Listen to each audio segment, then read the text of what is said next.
Assalamualaikum warahmatullahi wabarakatuh.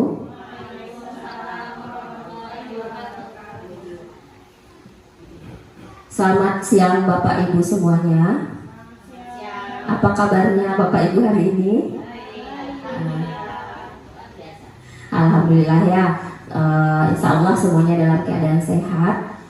Pertama, marilah kita panjatkan puji syukur kita kehadiran Allah Subhanahu Wa Taala, yang mana atas berkatnya kita bisa berkumpul di sini di ruangan kelas 3 untuk melaksanakan atau saya melaksanakan sosialisasi program sekolah yang berdampak positif bagi murid. Sholawat dan salam tidak lupa kita kirimkan buat arwah junjungan kita, yakni Nabi besar Muhammad Sallallahu Alaihi Wasallam. Yang sama-sama kita hormati Ibu Kepala Sekolah SD Negeri 14 Banti Barat, Ibu Asmi B.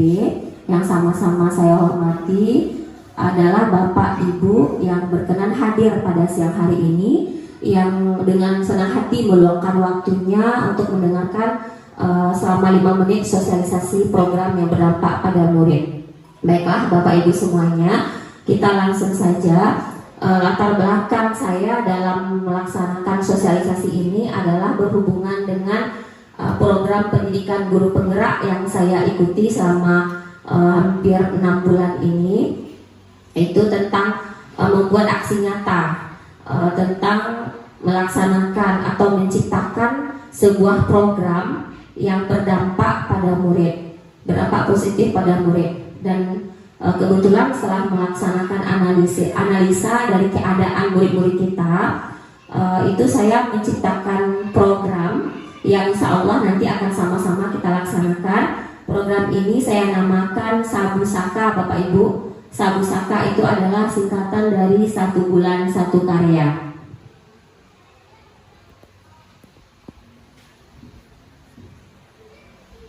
Kemudian latar belakang saya ini seperti yang sudah kita ketahui bersama, bahwa data rapor pendidikan kita itu di bawah kompetensi minimum di bagian literasi dan numerasinya, sehingga perlulah kita sebagai guru menumbuhkan dan mengoptimalkan di sekolah program-program yang mewujudkan murid yang literat, yang menyenangi literasi dan numerasi.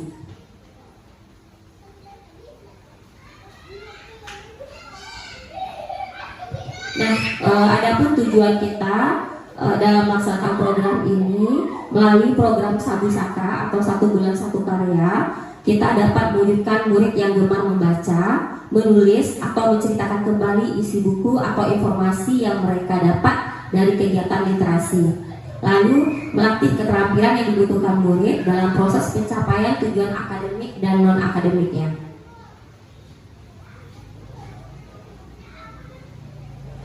Nah Bapak Ibu semuanya, karakter lingkungan yang ingin dibangun dari program 1 bulan 1 karya ini ada 3 karakter. Yang pertama adalah lingkungan yang menyediakan kesempatan untuk murid menggunakan pola pikir positif dan merasakan emosi yang positif.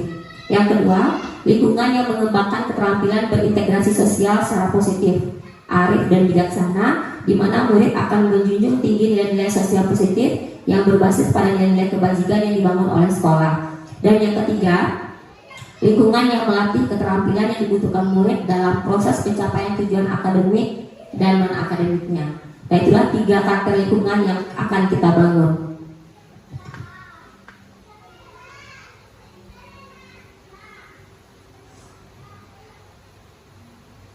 Nah kemudian Bapak Ibu semuanya, mungkin di antara Bapak Ibu bertanya-tanya bagaimana sih caranya supaya program ini dilaksanakan. Dan sedikit saya sampaikan gambaran umum dari program ini.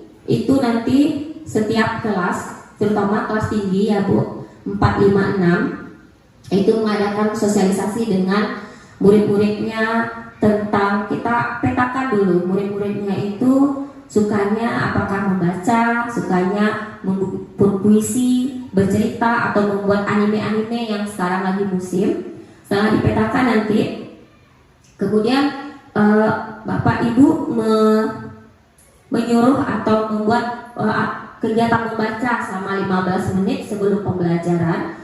Kemudian nanti juga pegawai perpustakaan akan membuat jadwal kunjungan ke perpustakaan tiap kelasnya dalam 1 minggu. Nanti masing-masing kelas itu mendapat 1 kesempatan dalam seminggu untuk mengunjungi perpustakaan.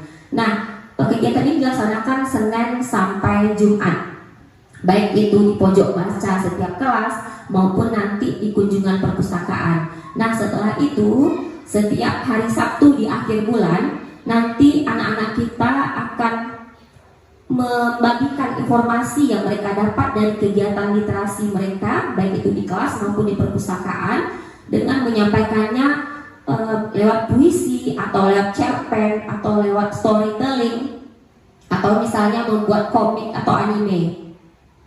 Nah, hasil dari yang kita tampilkan hari Sabtu tersebut, kalau berupa penampilan anak, itu nanti kita akan videokan dan kita masukkan ke YouTube sekolah atau Instagram sekolah. Lalu nanti kalau yang berupa dokumen seperti puisi atau cerita komik, itu nanti akan kita bikinkan portofolio khusus. Jadi nanti tugas kita Bapak Ibu, masing-masing kita sebagai wali kelas nanti akan membuat penanggung jawab portofolio dan penanggung jawab mading. Nah, jadi hasil dalam sebulan itu nanti karya-karya terbaik anak kita itu nanti akan kita pajang di mading 1 kali sebulan. Nah, bulan berikutnya nanti bertukar lagi, itu setiap kelas itu diberi kesempatan sekali 1 kali sebulan. Misalnya kelas 4 ini 1 bulan, karya kelas 5 nanti bulan berikutnya dan kelas 6 berikutnya. Nah, mungkin hanya itu program singkat atau gambaran program yang ingin saya laksanakan di sekolah, dan saya berharap sekali dukungan dari Ibu Kepala Sekolah kita, Ibu Asnibe, kemudian Bapak Ibu Majelis Guru serta pegawai perpustakaan dan tenaga pendidikan lainnya. Sampai di sini, apakah ada pertanyaan Bapak atau Ibu? Saya persilakan, silakan Bu Sos. Terima kasih atas waktu yang telah diberikan. Tadi kita akan, sebelum pembelajaran dimulai, literasi dibudayakan 15 menit.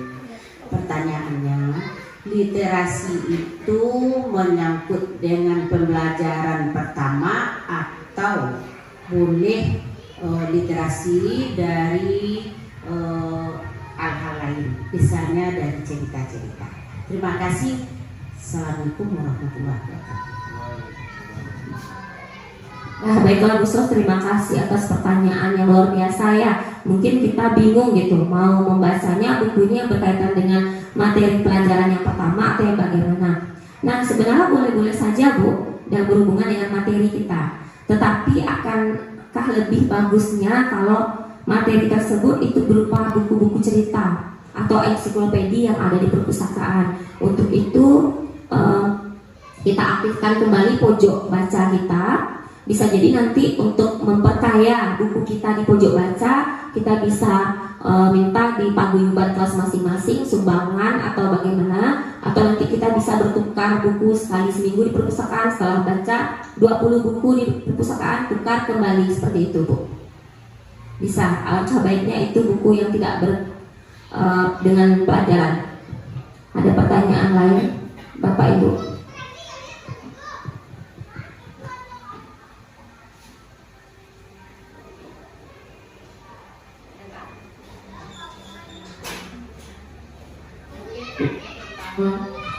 Bagaimana teknisnya begitu? Mungkin ini bisanya tepatnya dilaksanakan di kelas 4, 5, 6. Tapi saya minta juga lah pendapat dari Bapak Ibu yang di kelas 1, 2, 3. Tak ada solusi gitu untuk melibatkan anak-anak kita kelas rendah dalam program ini. Karena ini berkaitan dengan sebuah karya gitu. Mana tahu nanti ada wali murid kita yang bekerja di bidang jurnalistik itu mau meliput gitu kegiatan literasi, karena mungkin sedang galak-galaknya sekarang tentang kegiatan literasi yang harus diadakan di setiap sekolah. Bagaimana Bapak Ibu? Apa ada pertanyaan lain? Bu Rika?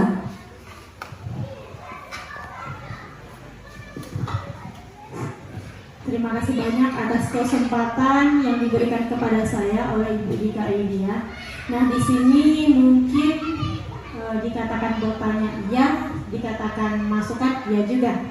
Nah, tadi Bu Dika sudah menjelaskan tentang literasi, yang mana kita ketahui bahwa literasi itu sendiri bukan hanya sekedar membaca saja. Nah, ini bersangkutan dengan kelas saya di kelas rendah, yaitu di kelas 1. Untuk kegiatan literasi mengaktifkan pojok baca, insya Allah kami di kelas 1 sudah mengaktifkan. Tapi untuk menjalankan 15 menit sebelum memulai pembelajaran itu masih belum konsisten. Palingan kami mengadakan 1 kali seminggu atau bahkan 2 kali sebulan untuk 15 menit sebelum memulai kegiatan pembelajaran.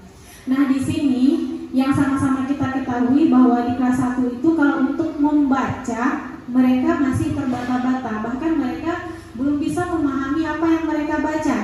Karena kemarin saya sudah melaksanakan juga di pojok baca itu mungkin cerita-cerita bergambar yang memberikan. Tapi ketika kita memberikan buku cerita yang bergambar, malah mereka hanya melihat gambarnya saja, tidak lagi membaca apa tulisan-tulisan yang ada di sana. Mungkin pertanyaan di sini, menurut Ibu Dika, bagaimana sih cara kita menanggulangi hal-hal tersebut?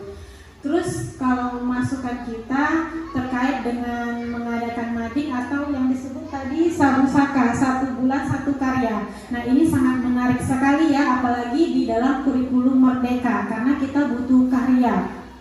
Nah, kalau kita mengaktifkan madingnya kembali, itu lebih bagus kalau 1 bulan kita harus menempelkan pada mading itu 1 karya anak yang lebih menonjol, yang lebih baik dari kelas kita. Tapi kalau bagusnya itu kita kasih apresiasi yang lebih dari hal itu.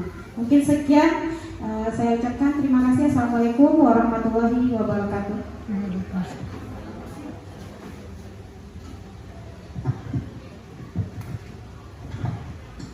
Terima kasih banyak, luar biasa sekali ya Ibu Dika. Yang pertama ini saya tanggapi tentang sarannya, itu saran yang luar biasa sekali dari Ibu Dika, bahwasanya kita harus memberi penghargaan kepada karya-karya terbaik kita di setiap kelas. Nah, nanti kita bisa bikin seperti di mading juga ditempel seperti Star of the Month, bintang bulan ini di setiap kelas, ditempel fotonya. Jadi itu nanti foto dari murid-murid kita yang benar-benar kita nilai. Nanti kita bentuk juga tim penilainya atau tim untuk meninjau gitu Bu Dika dari majelis guru. Nanti kita lihatlah karya kita per kelas, karya murid-murid kita per kelas. Nanti guru kelasnya masing-masing bersama dengan PJ mading atau PJ portofolio ya, nanti menentukan siapa sih yang memberikan karya terbaik bulan ini. Nanti kita kasih kolom khusus di mading Star of the Month. Begitu Ibu Dika. Kemudian tentang cara menanggulanginya terhadap permasalahan murid kita di kelas rendah, mungkin mereka memang hanya senang melihat gambar ya Bu Dika ya, susah untuk membaca buku. Nah, perlu kita ketahui juga kalau kegiatan literasi kan bukan hanya membaca, bisa jadi kegiatan kita membacakan cerita selama 10 menit atau 15 menit. Kemudian nanti bisa juga teman-temannya yang sebaya itu yang merasa senang membaca bisa nanti berkelompok membacakan cerita kepada kelompoknya supaya anak-anak tidak jenuh. Kalau kita suruh saja membaca nanti malah kan ada anak-anak ini yang tidak suka membaca, mereka lebih suka bermain gitu. Jadi kalau untuk mendengarkan saja mungkin bisa lah Ibu Dika. Mungkin itu saja dari saya. Ibu Dika, ada pertanyaan lain Bapak Ibu? Sudah cukup ya? Bapak Ibu semuanya, terima kasih banyak atas waktu yang Bapak Ibu luangkan. Semoga nanti ini semua menjadi amal ibadah untuk kita semua Bapak Ibu. Saya sudahi sosialisasi saya ini dengan wabillahi taufik wal hidayah.